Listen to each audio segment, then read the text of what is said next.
What's up, Green Bay Packers fans? Welcome back. And as always, thank you for joining me. My name's Paul Brettel. And today I'm here to discuss my standout performers through the Packers' first 7 training camp practices. But first, as always, you can find my work over at Dairyland Express as well as Packers Wire. Follow me on Twitter at Paul_Brettel and hit like on the video, hit subscribe on the YouTube channel. I do greatly appreciate it. Now, before I fully dive in, I'll give a couple caveats here. The first being, these are the players that have stood out to me, that have leaped out when I've been watching practices so far. Doesn't mean that there are not others, but these are the ones that have caught my attention. Second thing I'll add, I tried to tailor this more towards the younger players, the more inexperienced players for the most part. Players like Kenny Clark, Rasul Douglas, Jair Alexander, Preston Smith, Elton Jenkins.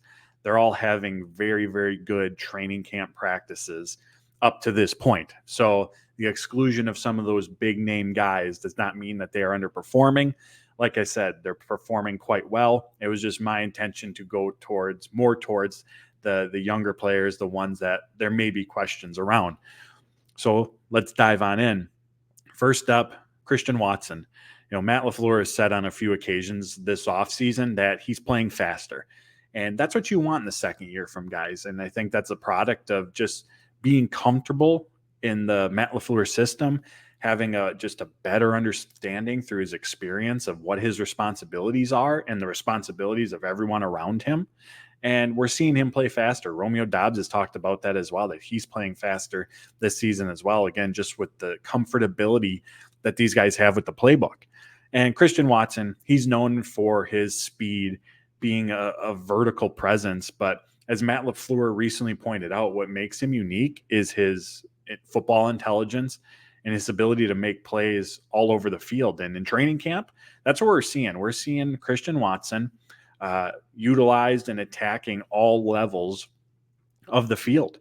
And in terms of being a defense who has to contend with that, obviously there's the speed element that I mentioned, but when he's moving around from inside to outside, one side of the formation to the other, when his route tree is expanding, again, something else Matt LaFleur talked about, we're going to see Watson running a wider variety of routes this season. It becomes so much more difficult to guard him when not only you're contending with the speed, but just all those other variables in play if you're a defense. That deep ball that I'm sure many saw on Twitter that Christian Watson was able to catch from Jordan Love, in part that was a product from him being able to move around the formation. He moved from one side to the other pre-snap and found a favorable matchup going up against Ennis Gaines, was able to take advantage of that matchup, led to a massive play. So Christian Watson has looked the part, and what he's going to be asked to do, the impact that he's going to be able to have in this offense is very much expanding as well. Tyler Goodson, someone I know I've talked about on here on previous episodes in terms of his impact. He's doing it all right now. And we've seen him carry the ball in the backfield. We've seen him be utilized as a pass catcher, lining up in the slot, lining up out wide, utilized on motions, end arounds, jet sweeps. He is doing it all right now. And I know I've talked about before how I expect there to be a larger role for that gadget type player in this offense, similar to how we saw Tyler Ervin used a few seasons ago. So I won't dive into that fully here because I know I've done it before, but it really feels like that's the role that Tyler Goodson could carve out on this Packers team this season. He's competing for that third running back role with Lou Nichols as well as Patrick Taylor. And it's important to keep in mind with the running back position, especially in this Matt LaFleur offense. Yes, there has to be a certain level of, competency as a ball carrier in terms of being, those traditional running back responsibilities. But being an effective pass blocker, being a reliable pass catcher, being able to contribute on special teams are all other factors that are going to go into deciding who's going to be running back 3 this season for the Packers. So as the preseason unfolds, as you're staying up to date with what's taking place at training camp, focus in on those aspects of the game as well, because those might end up being the differentiators for whoever ends up coming out on top at that position. Next up, Zach Tom. I feel that we've seen Elton Jenkins move around over the years from one position to another to another. Last year and now a little bit this summer, we're seeing Zach Tom do the same. And for lack of a better term, maybe we're getting a little numb to it that, hey, that's just what these guys do. But in terms of the NFL and most offensive linemen, this is very unusual that you can have one guy during one drill, Zach Tom, starting at right tackle, and then the very next drill, you move him inside and he's starting at center. Like, that is not common, even at the NFL level. So the fact that Tom has been able to hold his own in both capacities, the fact that you could make a case for him to start at either of those positions is incredibly impressive. Next up on the list, wide receiver again, Samori Toure. Toure put on 8 to 10 pounds of muscle over the offseason. Had the chance to talk with him in the locker room during OTAs, and he said just a big part of that decision to do so was from durability. NFL seasons are a lot longer than what they're used to at the college level, and is to help him, being more durable for a longer season. Also added, not gonna hurt him as a run blocker either, which we know is important at the receiver position. Toure has had one really, really standout play that comes to mind. He ran a quick out, and the Packers had been running out routes for a majority of that practice. That's where a lot of those throws went. So as he runs the quick out towards the left sideline, Rasul Douglas plays it very aggressively, expecting the ball's going to come there. But the design of the play then took Toure upfield, down the left sideline, where Jordan Love dropped it in a bucket to him, ahead of Douglas, in between Savage, in between the sideline. Beautiful throw, beautiful route, just a beautiful all-around play for the offense. Was roughly a 33-yard gain. So he's had that flash play, but on top of that, he's just been consistent, making plays in different parts of the field. When the ball comes his direction, he's been able to haul it in. And from a consistency standpoint, he hasn't brought the overall, playmaking that maybe Jaden Reed does from the slot with his 4.37 speed, but he's been a consistent presence, and at a young position group with just a young offense in general, there's value in that. And Toure, although he's only in his second year, he's a 7th-round pick with barely over 100 snaps. He's one of the veterans in this room, and that experience that he does have being on this team, familiarity with the offense, it does feel like he has definitely progressed from year 1 to year 2. And again, he's provided a consistent presence from the slot to go along with Reed's playmaking. And again, he's someone who you can move around. He can play on the boundary if needed. I put Jordan Love in here. He had the really, really impressive performance this past Saturday. Was 16 of 22 overall. Just talked about the beautiful pass that he completed to Toure, where it was placed perfectly. Too far left. Toure probably drifts out of bounds trying to get to it. Too far right. Darnell Savage, who is coming over from safety, probably makes a play on the ball. Beautiful pass. During that same day, he was 4 for 7 during an end-of-half 2-minute drill that ended in a Packers scoring drive, resulting in 3 points. And we've seen several wow throws now. There was that play to Christian Watson downfield that I had mentioned. It was incomplete, but there was a beautiful throw to Jaden Reed that went through his hands, where, some of these wow throws that I'm referencing, Love is throwing guys open. And that goes to show the ceiling that he has. Now he has to harness that. We definitely need to see more consistency from him, but we're seeing the aspects of his game that the Packers, the coaching staff, have been seeing, behind the scenes over the last year, that I'm sure helped give them the confidence to say, all right, it's time to move on to Jordan Love at this point. So definitely has to find more consistency. And I think as each practice goes on, we're getting a little bit more of that from him, but we're seeing the wild throws. He's had that really good performance on Saturday. And for the most part, there haven't been too many egregious, holy cow, you can't do that type of mistakes. It's been, pretty buttoned up for the most part. Again, not to say that there haven't been interceptions or near interceptions, but nothing that, leaves you going, wow, but for the wrong reason, if that makes sense. So that's why I included him on this list. And, Matt LaFleur talked about it. For Love, it's about the process. Getting the process right, done consistently, is going to lead to results for the offense. I also included Tyler Davis in this group. You're not going to see many tweets during training camp practice as it's taking place. in regards to Tyler Davis. And a big reason why is because where he's standing out is as a blocker. He's not running a ton of routes. He's not getting a ton of passes in his direction, but he's really, really holding his own as a blocker. Couple reps come to mind where he was able to, keep Lucas Van Ness out of the backfield, which at times has not been an easy task for whether it's a tight end or an offensive tackle that's asked to block him. And there's a ton of upside in this tight end room, a ton of potential, but a lot of youth as well. And as we all know, the jump from college to the NFL at the tight end position is a challenging one, specifically in the blocking aspect. So if you have someone like Tyler Davis, who I would say has been the best blocking tight end on the Packers team this summer, who can be effective in that role, he's going to earn snaps. He's going to carve out a specific role within the offense this season if he can continue to play at the level that he's been at. Next two players are on the defensive line, and this is going to be so critical to this unit's success this year that DeVonte Wyatt and TJ Slayton both continue to take steps forward in their respective second and third seasons. Again, like most young players, the consistency is needed for DeVonte Wyatt, but goodness, when he flashes, he absolutely flashes, making his way into the backfield incredibly quick. As a run defender, we're seeing him flow sideline to sideline really well. And he looks like someone who's poised to take that year two leap. Now, again, and Kenny Clark even talked about this, as a pass rusher, Wyatt has all the tools to be successful. That's where, especially this season in year two, where we're really going to see him shine. But he has to continue to refine that run game technique. That's something Kenny Clark talked about. DeVonte Wyatt himself has acknowledged that aspect of it, but I've been really impressed with Wyatt's play up to this point. Same can be said for TJ Slayton. He's going to be critical to the success of the run defense.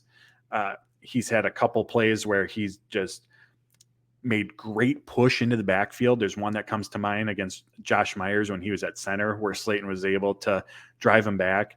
Again, has looked very good moving sideline to sideline when the ball carriers are going that direction. And like I said before, the success of this defense begins up front. There's a stat from last season on third downs that I feel encapsulates the Packers' run defense and how they performed. Believe it or not, the Packers had the 8th best third down run defense in football last year. But the issue, they faced the fewest third downs per game. So what does that mean? How does that translate to the run game? Well, they were so good on third downs in large part because when offenses were in third downs, it was third and longs. That's where this defense thrives. Like Brian Gutekunst said, they got pass rush options. They were able to pin their ears back, get after the quarterback, the secondary, a lot of playmakers there. They're able to play more aggressively in those situations. However, the Packers didn't face many third downs because teams were moving the chains either on first or second down. And a big reason because of that is because of their success in the run game. Gave themselves, maybe we're picking up 10 yards right away, putting themselves in second and short situations where the entire playbook opens up. Now the defense is on its heels. The offense is the one dictating everything. So the success for this unit is going to start with the run defense, and TJ Slayton is going to play a massive role in whether that group is going to be successful in that capacity or not. And so far, he's looked very good here during training camp. So one exception to the list, I said all the big time players. I wasn't going to go into too much depth about, but I did put DeVontae Campbell in here. Reason being, I just feel he hasn't been talked about very much during this training camp, but he's been super, super solid so far. Fitting running lanes, again, moving sideline to sideline to limit ball carriers from being able to get outside. When in the passing game, if the ball comes his direction, he always seems to be around it. Campbell said that that he dealt with injuries last season. We know that there was a knee injury that kept him out. He also talked about there being a shoulder injury early on in the season. He is fully healthy right now and absolutely looks like it. He's been off to an excellent start. Next up, Carrington Valentine, Packers cornerback, rookie 7th round pick. After OTAs, after minicamp, Matt LaFleur said that he had done an unbelievable job during that part of offseason programs, and he's really carried that momentum here into training camp. He has consistently been one of the boundary cornerbacks with the second defense. And he very well could be, with Eric Stokes out right now, the fourth cornerback on the depth chart. He could be up that high. We saw him come away with a pick six against Danny Etling. And overall, he tested incredibly well athletically prior to the draft. You see that on display. He has great length for a cornerback. Again, you see that on display by just his ability to always be around the ball to make plays on it. And that's going to be a key point for him. Coming out of Kentucky, one of the, I guess for lack of a better term, knocks on him was there weren't a ton of interceptions. There wasn't a ton of ball production, even though, the number of snaps he had, his ability to put himself in position to make those plays. So something to keep our eyes on, but he's been very, very sound up to this point through training camp. Last one, Jaden Reed, again, brings that elite speed to the slot cornerback position where he spent most of his time, but he's someone who can really do everything in this offense. John Eric Sullivan, Packers vice president of player personnel, said it best after the draft. He has a strength to win from the slot. He has the speed to win from the boundary. He's someone that we could see used on jet sweeps, end arounds, which we have a little bit here in training camp so far. Been very good at using that speed to create space between him and the defender. Also been very good about finding the soft spot in between defenders in the zones and being able to come down with passes there. And then during one-on-ones during Thursday's practice, just a very veteran savvy move, running hard down the sidelines. I believe he was going up against Ennis Gaines. Jaden Reed throws his hand up like he's going downfield saying, hey, I got to step on him. I'm open. And then all of a sudden stops on a dime, comeback route. Ennis Gaines goes flying past him. Reed, easy pitch and catch for him and the quarterback. Just a very veteran savvy move from the rookie here in training camp. And again, he's someone who can bring some dynamic playmaking to this offense, just like several others can. Lastly, just some quick hits here, some players who have flashed. Lucas Van Nest, speed, burst, power as a pass rusher. You see it right away. He's been some reps where he's driven Yosh Nijman back. He's really driven Josiah DeGuara back on another rep. And as I've said before, just been overall really impressed with his ability as a run defender, be able to set the edge, forcing the ball carrier back inside for the interior defensive line to make plays. Carl Brooks, interior defensive lineman. He's really strung together some really, really strong practices this week. In 2 of the 3 practices, Monday and Thursdays, he was basically living in the backfield as a pass rusher. Brian Gutekunst said the anchors of that interior defensive line are going to be Slayton, Wyatt, and Clark. Kobe Wooden, another rookie, is going to play a big role. So right now, Brooks may be the 5th option in that room, but certainly looks like someone who could carve out a specific role in obvious passing situations. And he played up and down the line at Bowling Green. He's over 300 pounds, but took the majority of his snaps, actually lined up at edge rusher, but still has plenty of college experience lined up in the A gap and B gap as well. So he's someone who could get after the quarterback from a variety of positions along the defensive front. Daniel Whelan, is there a punter competition? Might be. He packs a lot of power. And again, I keep going back to it, but the key for any young player is going to be about consistency. Another aspect, Pat O'Donnell in part was brought into Green Bay last year because of his ability or reliability as a holder. And with a rookie kicker, that's going to be really, really important this season. So it's going to, be important as well that Whelan show he's capable in that capacity too. 2 more. Luke Musgrave, speed and playmaking is incredible, something that we just haven't seen at the tight end position here in Green Bay. One play during one of the practices just really comes to mind. He's lined out wide against a cornerback, obviously, Corey Ballantyne, and ran a go route down the right sideline, had a step, maybe even 2 steps on him, just showcasing the speed that he has for a tight end and at his size. So incredibly impressive. We're going to see him attacking the middle of the field. We're going to see him targeted down the seam. And when you have that presence in the offense, it changes everything and how the defense approaches it. They have to play with different spacing. It's the opportunity to create mismatches with his size and speed, and that opens up opportunities for everyone else. Lastly, Bo Melton. There hasn't been a receiver up to this point. Melton's the first for that potential wide receiver 6 role who's been able to produce consistently in practice. So right now I see 5 spots are locked up at receiver. Watson, Dobbs, Toure, Reed, and Dontavian Wicks, who was back at practice on Thursday. It's not a given that the Packers keep 6 receivers. If they do, we're going to need to see more consistency or continued consistency from Melton, more consistency from Malik Heath, and Grant Dubose. He's still on the non-football injury list. But Bo Melton from the slot came down with a touchdown in one practice on a quick slant. During Monday's practice, had another touchdown on a deep route, and then came away with another impressive catch on Thursday. He came out of Rutgers in 2022, has elite 4.34 speed. Again, someone who could fill that gadget role. So there you have it, my friends. Those are my standout players, some guys who have flashed. And again, there are more of them that I didn't mention, but these are the big ones that caught my eye. As always, you can follow me on Twitter at Paul_Brettel. Find all my work at Dairyland Express and Packers Wire. Hit like, hit subscribe. I greatly appreciate it. So until next time, friends, take care, stay safe, and go Pack Go.